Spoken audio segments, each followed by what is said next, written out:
2, 1. Good afternoon, ladies and gentlemen. This is Novawar. And MaximusBlack. And we're bringing you another normal game sent in by the fans to www.lag.tv, lag.tv. Mr. MaximusBlack.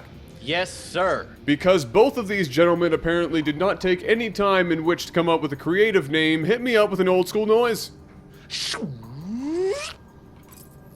I was a little late on actually pressing the button, but whatever. Okay. Hey, let's just redo it. Oh, okay. All right. I'm ready when you are. Much better. Awesome. Much better. Down here in the bottom left-hand corner of a map brought over from HOTS. What was this called again? The something Kirk district thing? I think it's Newkirk. Newkirk? Newkirk. No, Captain. I'm calling it fucking Captain Kirk District. That's what I'm calling it. We have the red Protoss Patton, and over here we have the blue bowenli. bowenli. Bowenli. Nice. I'm so bonely. I'm nobody for my own. So lonely. Alright, anyway. Yeah, so we have a little PvZ action. This is still, for all intents and purposes, my favorite matchup, sir. Yeah, PvZ's a lot of fun, and it's challenging on both fronts. You know, obviously, Protoss early, mid-game, very, very good against Zerg, but late game, depending if Protoss have done any damage whatsoever, Zerg is just so difficult to handle. So it's one of those things where Protoss players will go, hey, you know what, I'm going to 2-base all in you, or do like a 3-base timing attack, and if that doesn't work, either I lose or we go late game, and then I get out a mothership and we'll see what we can do. That's pretty much how PvZ, at least how I've been playing PvZ, and right. what I've been seeing, that's how it usually turns out. Oh, and you know, with that being said, it's always exciting because there's a lot of action and it can go either way. Yeah, I know exactly. It really does. It can get pretty friggin' intense, really, and it's probably the most tense matchup in the game right now, certainly. Sorry, for those of you watching, and even on YouTube, you would have saw the game freeze up entirely. That was just me alt-tabbing out because I had to turn Jeff up. Apparently your volume got low in between starting this game. Okay. So I had to turn you up a little bit. Hopefully the audio is a little better now. Yeah, just to let everybody know that we are now casting all of our stuff live on twitch.tv/Lifesaglitchtv. We'll be doing this like 2 days a week. We'll be doing LAGTV versus and our Starcraft material. So if you want to follow us there, it'll let you know by email, or you can follow us on Facebook and Twitter. All those links are in the description below, and you'll know when we're going live. Obviously, for the first week or two, we're going to be hammering out some, like, you know, iffy sound quality casts and stuff like that until we get it down. Oh, you're freaking right. And it's gonna be awesome because we're gonna be able to give them more stuff. That's the whole point. That's the whole idea. And of course open this up to the Twitch community but the audio quality thing will eventually become a misnomer, as it won't really matter. Skype is our current usage. Skype blows. So we'll eventually replace it with something that actually doesn't make each of us cut out or sound like a robot every now and then, even though we have 30 megabit upload. I hear raid calls actually pretty good quality, and so we might dabble with some stuff like that down the road. But right now we're going with what works, and that's Skype. Yes. And also what's working here is a bunch of roaches. It's going to be a 7 roach, maybe push here. He's got 7 of them here in total. I haven't seen this in a while. This is really just the anti fast expand out of the for Zerg when up against Protoss, and usually it works pretty damn well. Yeah. No, it's this is a very scary moment here for Protoss. He's got a zealot out, but obviously the roaches are going to be able to kite that zealot no problem. Now the determining factor here, okay, good. He's going to go ahead and grab a stalker. If I would have seen like another zealot or sentry, he would have been in some big trouble. But with that stalker there, that one zealot and that cannon, he should be able to hold this. I mean, it's still going to be relatively close. I mean, he's not going to die from this, but let's just hope he doesn't take too much damage here. No, absolutely. I would fully expect him to hold this just by the skin of his teeth, though, especially if he's going to be wise about pulling his units back, so on and so forth. The first cannon is being targeted. It's going to go down relatively quickly here. We're not seeing a whole lot more. I was expecting him to be pulling roaches back and such here as they got damaged. He's going to need all that he can get, and this is going kind of poorly for Patton right now. He's getting cleaned up pretty hard. Yeah, he just left his zealot there in the front and attacked those 7 roaches without doing any type of, like, you know, kiting or I shouldn't even say kiting, but sort of forcing him back and forth into that cannon. And that stalker just sat in one position. Could have got a lot more hits off on these roaches. But fortunately for him, he is chrono boosting out a couple of stalkers now. But like I said, the damage is now dealt. And he lost 12 probes in total. A stalker's coming out. He is going to slowly kite this one, which is much, much better. If the Immortal comes out, he is going to be totally fine here. And it... Oh shit! It got out just at the right moment in time. If that Immortal did not come out, this could have been an early GG, and that is going to just save the day here for our red Protoss. But like I said, damage has been dealt, and this is where it becomes very, very difficult for a Protoss player to come back, because at this point, you're so behind. Zerg can either go, okay, I'm going to all in you now, or I'm going to macro like crazy, grab a third, maybe even a fourth because I can, and then we're going to take this late game. And unfortunately, as Protoss, you can't no longer do that 2-base timing, or even that 3-base timing, so you're going to be forced to play him late game, and Broodlord and Fester, if you haven't done any damage to the Zerg, you got to be damn good to win. Oh, no, 100%. You know, it takes a lot when Protoss has been ahead for the majority of the game, let alone now being behind here, and Bowen has full control. I mean, he's going to have food count, supremacy here, map control for basically what is going to be the remainder of the early game and going into the mid game as well. We have yet to really see what the plan out of Bowen is. We haven't seen a third go up yet. We see that the lair just is finishing now, so we'll have to see what he's going to do now that he's reached that next tier.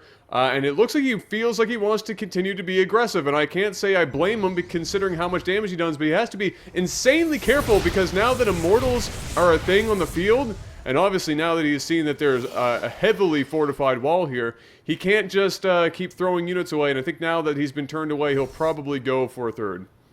Yeah, he should have went for a third regardless. I mean, that's if he's going to go all in, going down there with what he did is just not enough. Obviously, when Protoss took a lot of damage there, he's got to go into heavy defensive mode, and you got to realize that he's going to be ready for an all-in, because that's what you got to think when you've taken significant damage. It's like, well, he's got to macro go all in, and that was a half-ass attempt.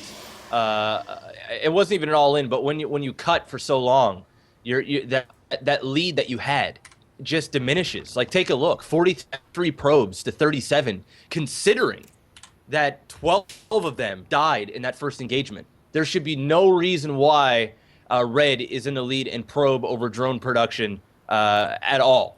And if so, it should have been an all-in right there.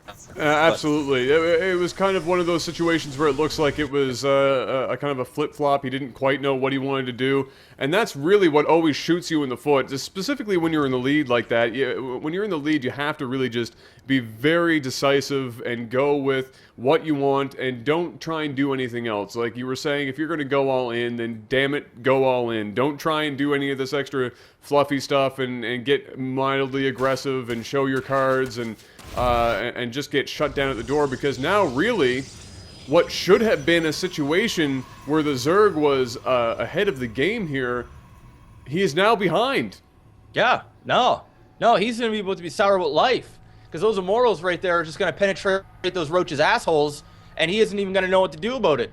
It's just going to be, like, that's a whole lot of Sentry, that's a whole lot of Immortal, it's a whole lot of death. I mean, the supply is 94 to 92, and also we have a War Prism being made here. This is like some sort of weird, like, late Immortal Century all-in type thing going on right now, but... Yeah, that's what I was about to say. This is... The Protoss looks like he wants to turn this around into an all-in. Yeah, well, I mean, this is... He's going to bring out the War Prism, and he's going to push out, and he's going to keep warping in units with that War Prism, and this is going to work. This is gonna work. Which is unfortunate, really. You don't even really want to hand it to the Protoss because he kind of got rolled in the beginning there pretty bad. And look at this, Bowen is going to go over here and probably have 6 or 7 lumps of shit fall out of his asshole right into his pants. Because he's going to run up this ramp, he's going to see the death ball at the top of it.